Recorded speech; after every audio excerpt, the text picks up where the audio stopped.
Hello everyone, my name is IveGottenSoLucky, and in this video I'm going to show you strongest solo push build of Monka in Season 20 Patterns of Justice Shenlong Tempest Rush. This build is designed only for solo push, so don't try to use it for Nephilim or low level Great Rifts. As usual, I explain you everything you need to know about build, how to make it. I'm going to show you gameplay and give you some advice which will be helpful for you. Overall, I would say build very squishy, cooldown dependent, and harder to play compared to the version we had in last season. Let's start.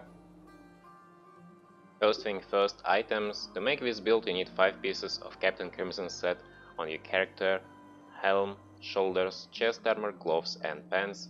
Ideal stats for helm: dexterity, critical hit chance, Tempest Rush damage, and secondary resistance pickup radius socket. If you can get both stats, critical hit chance and Tempest Rush damage yet on your helm, take critical hit chance first because it will give you more damage. Shoulders, dexterity, resistance to all elements, area damage, cooldown reduction, and secondary pickup radius chance to chill and hit. Stat priority here, cooldown reduction, then you get area damage, and then a resource cost reduction instead of resistance to all elements. It will give you more toughness because of Captain Crimson's Trimmings set we use in this build. Chest armor, dexterity, vitality, elite damage reduction, and secondary resistance melee damage reduction sockets. Gloves, dexterity, critical hit damage, critical hit chance, cooldown reduction, and secondary resistance pickup radius. As most of the gloves, these gloves rolled with critical hit chance.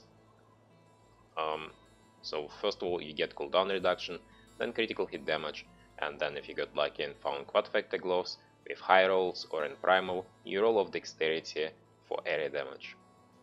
And finally pants, dexterity, vitality, armor, and secondary resistance life per kill sockets. Then we need 2 pieces of set I mentioned earlier: Captain Crimson's Trimmings, belt and boots. Ideal stats on belt: dexterity, vitality, life, armor, and secondary resistance life per kill, and on boots: dexterity, vitality, armor, Tempest Rush damage, and secondary resistance pickup radius. Keep in mind, if you, for example, found boots for Patterns of Justice in Primal with exact same stats in Primary,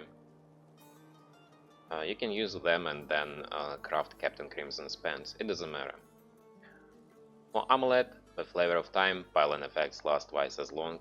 We're looking for stats called elemental damage, critical hit damage, combat chance, cooldown reduction, and secondary resistance socket.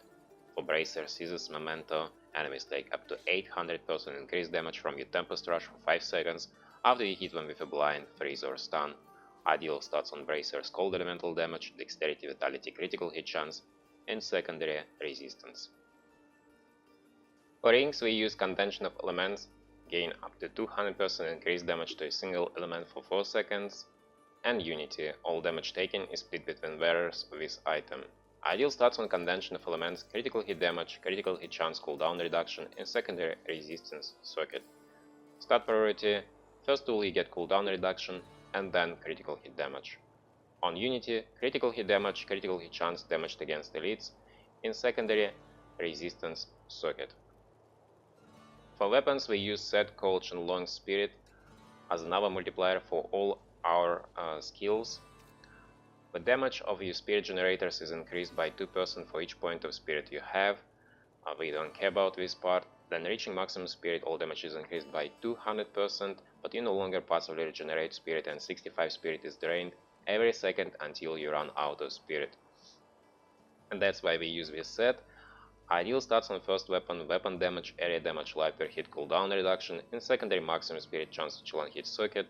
And on second weapon, weapon damage, dexterity, area damage, cooldown reduction, and secondary life per kill chance to chill and hit socket. Stat priority for both weapons: first of all you get cooldown reduction on both of them, then life per hit on one, and then area damage on both weapons again. For gems, in our helm we need diamond for cooldown reduction, diamonds in chest armor and pants for resistances, and emeralds in weapons for critical hit damage. For legendary gems we use Bane of the Trapped, Tagok, and Bane of the Stricken. For potions we need Bottomless Potion of Rejuvenation, restores up to 30% resource when used below 50% health. Later in the video I'm going to explain you why exactly we need this potion. In Kanai skip we have balance, the damage of Tempest Rush is increased by 600%, and when your Tempest Rush hits 3 or fewer enemies, it gains 100% critical hit chance. Because of this weapon we're trying to get as much critical hit damage on our gear as we can, for this stat not as important as cooldown reduction. Then Von Kim Lao, another weapon with this combination only possible in Season 20 thanks to seasonal theme Forbidden Archives. Hitting with Tempest Rush will activate Cyclone Strike and both skills deal 600% increased damage. And in Jewelry slot, Ring of Royal Grandeur reduces the number of items needed for set bonuses by 1 to a minimum of 2, so we can get 6 set bonus of Patterns of Justice set and 3 set bonus of Captain Crimson's Trimmings sets. Let's talk about skills. Tempest Rush Flurry, our main damage source. We use this rune because it gives more damage than any other rune of this skill. Every second we accumulate 5 stacks of Flurry, up to 100 maximum, so at the end we can release Explosion which will deal 9000% weapon damage within 15 yards around our character. Sweeping Wind, Master of Wind, next skill we use in this build. Reason to get 15,000% multiplier from 6 set bonus of Patterns of Justice set. Else set, thanks to 2 set bonus of same set, we have the effect of every rune. Then Blinding Flash, a skill used to have reliable way of proccing our bracers, seizes momenta, and passive skill Relentless Assault, which gives 20 multiplicative damage. Faith in the Light rune gives you 29 additive damage for 3 seconds. Then Serenity Ascension and Epiphany Desert Shroud. I talk about these 2 skills a little bit later in video. Last skill, Mantra of Salvation Agility for resistances and dodge chance. Passive skills, Seize the Initiative for attack speed. Attack speed increases flurry damage, but you shouldn't have a single piece of gear with attack speed on it. And also attack speed helps reduces cooldown of Pain of a Stricken Gem, which helps you when you fight Reef Guardian. Relentless Assault, Beacon of Attack for cooldown reduction, and Harmony for resistances. Paragon. In core tab, first of all you put points into movement speed, plus 25% in total from your items and Paragon points. I have plus 12 on my boots, which is not ideal, that's why I put only 26 points here. You don't need Maximum Spirit, it won't affect your damage, just waste of Paragon. Then you need to put some points into Vitality.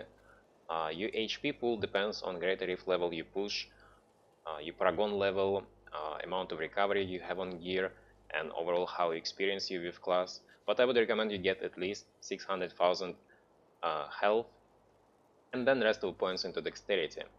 Offense, cooldown reduction, critical hit chance, critical hit damage, attack speed, defense, resist all, life, armor, life regeneration, and utility, resource cost reduction, area damage, life per hit, gold find. Now I need to explain you why we need so much cooldown on our gear, and reason Epiphany skill.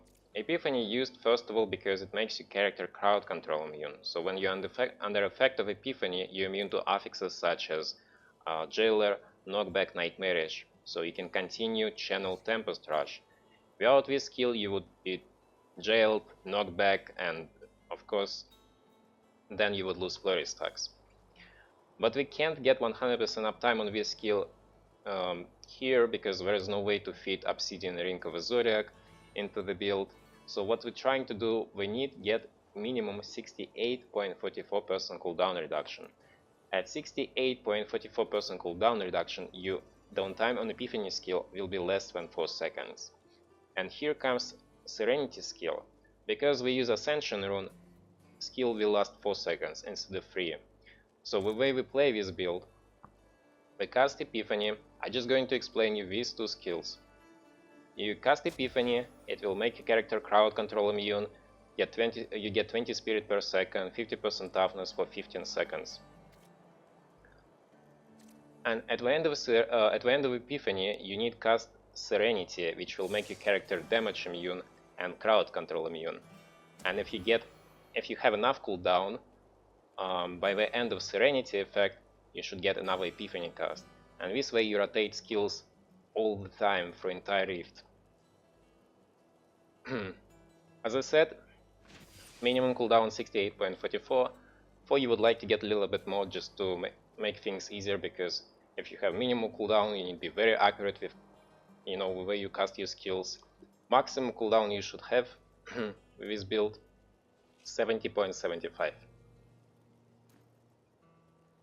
Best follower for this build, Enchantress. Let's go through items. Smoking Forable, of course, your follower cannot die, it doesn't matter what stats you have on it. Then Thunder Fury, Blessed Blade of Windseeker, chance on hit to blast your enemy with lightning, dealing 360% weapon damage as lightning, and then jumping to additional nearby enemies. Each enemy hit has their attack speed and movement speed reduced by 30% for 3 seconds, jumps up to 5 targets. First of all, you get cooldown reduction on weapon, and then attack speed. And then Overwhelming Desire, chance on hit to charm the enemy, while charmed the enemy takes 35% increased damage. Oculus Ring, chance to create an area of focused power on killing a monster, damage is increased by up to 85% while standing in the area, and Unity, all damage taken is split between wearers of this item. On Follower's Jewelry, you get first of all cooldown reduction stat, then attack speed. Skills, you don't want to select level 15 skill, they both doesn't help and just makes things a little bit worse. Charm, for example, let's imagine Kadala enemy and it's only mob you need to kill to spawn their guardian, and then Enchantress charms Kadala, and instead of fighting us, Kadala running away and trying to hit Hydrikimon, so we have to follow her, and because of it we're losing time. Forceful Push even worse, because we're constantly pulling enemies on top of our character, thanks to Von Kim Lao, which applies Unruined Cyclone Strike in this, when we play this build every 0.5 seconds, and yeah, this skill knocks them back. Missile Ward for toughness, erosion, 3 additive damage, and Focused Mind, 3 APS. Some of you noticed I'm recording this video in non-season, so there is no way for me to put both Balance and Von Kim Lao in Kanai skip. So what I did, I have Von Kim Lao in weapon slot and Binding of the Lost and armor slot. Binding of the Lost doesn't affect my build at all, because in order to benefit from this item I need 7-sided strike skill, I don't have. So I'm missing Balance, which gives 600% multiplier for Tempest Rush skill. It's a lot of damage, but then it doesn't matter how low or high my damage, because skill rotation exact same. So let me open Rift and I show you gameplay. Maybe not 150, it's a little bit too high. Let's open 100.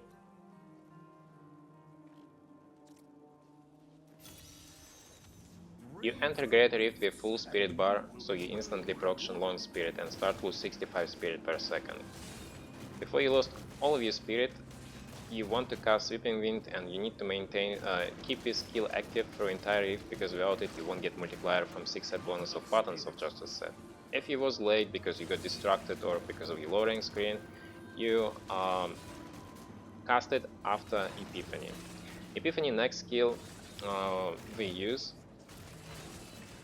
and you cast it as every time when it's ready. So we can get 100% uptime on skill, and when there will be moments when skill not active, but if it's ready you just click it. Very simple. After you casted Epiphany and got some spirit, you will be able to channel Tempest Rush. Where you play, you just hold hotkey for this skill and never release it until cold rotation of convention elements. Serenity skill you activate only between Epiphany casts, as I said earlier. If you have minimum cooldown for this, if you reach minimal cooldown for this build, which is 68.44%, the on time on Epiphany skill will be less than 4 seconds. So on very last moment of Epiphany buff, you cast Serenity, and by the time Serenity runs out, Serenity buff runs out, you get another Epiphany cast. And this way you rotate skills through the Rift. Next skill, Blinding Flash, you use only on cold rotation of convention elements. You could use it more often to get extra toughness, you can say, and a little bit of damage, but you make things only worse because of Relentless Assault passive skill, which doesn't linger. What it means you get damage from this passive only when enemy actually blinded. So if you blind them all the time, even if you get another cast of Blinding Flash for cold rotation, you won't blind that many then, and as a result you lose damage. So only cold rotation of conventional elements. That was easy part of the build. Let's move to hard.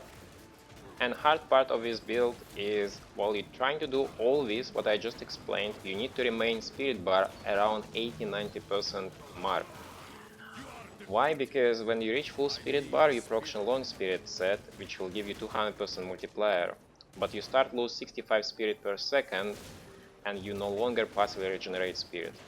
Normally you regenerate 58 spirit when Epiphany not active and 78 when it's skill active. So you always regenerate, no matter what, you always regenerate more than you spend. And eventually, if you do nothing, you reach full spirit bar, then proc Shenlong, run out of spirit, and then you won't be able to continue to channel Tempest Rush. As a result, you lose flurry stacks. To prevent it, you need cast mantra or sweeping wind every time when you're getting close to full spirit bar. I would recommend you maintain spirit around 80-90% as I said, and best way cast mantra, because then you get extra resistances 20%, which will help you to stay alive because build squishy. And you stop doing it around physical rotation. At the start of physical rotation, it's very hard to say when exactly, because more attack speed you have, more spirit you spend, so it depends on if you have season initiative buff, it depends on if you have extra attack speed rolls on your gear before you shouldn't. Also, new spirit recovery depends if Epiphany active or not, and sometimes you have buff during physical rotation and sometimes not. So I would recommend you just like practice a little bit for 1 hour and you will get it. After you proc Shenlong spirit buff, and if it's cold rotation, you cast Blinding Flash and release flurry stacks. You can just stop moving for a split of a second, and then you repeat the same thing over and over again until you clear a Great Rift. Very simple, and at the same time not, because build very squishy, as I said a few times. There's one thing you can do: maintain mantra to get extra resistances, and you don't have to run through, stay in the middle of mob pack, because after some point your damage you deal with Tempest Rush won't be high enough to kill anything unless you drop flurry stacks. So while you're accumulating them, you can stay on the side and just, yeah, as I said, like make big circles. Sometimes when you do everything correct, bug occur with Shenlong spirit set, so you regenerate more spirit when you spend, and technically you should always be able to proc Shenlong spirit fairly easy. But there is moments when you reach full spirit bar and you can clearly see you at full spirit bar and nothing happens then. It's a bug. I hope in future patches Diablo 3 team fix it, maybe somehow this video get to them. I found only one solution. You need to tank damage, you just run into affixes or try get hit by more mobs, and then when you drop below 50% health, you use potion of rejuvenation, which will give you 30% resource, so you have another chance to proc Shenlong spirit. You need to do it quick though, because you have only 4 seconds window while you have cold rotation. Yeah, that's it. That's all you need to know about build, how to make it, and how to play. If you have enjoyed the video, feel free to like and subscribe to my YouTube channel. My goal this year to get 10,000 subscribers on YouTube. You can also leave nice comment. If you have more questions, you can leave them in comment section. I'll try to answer them, or you can catch me live on twitch.tv. I stream almost every day. It's easiest way to get answer. A link to my stream you can find in description below video player.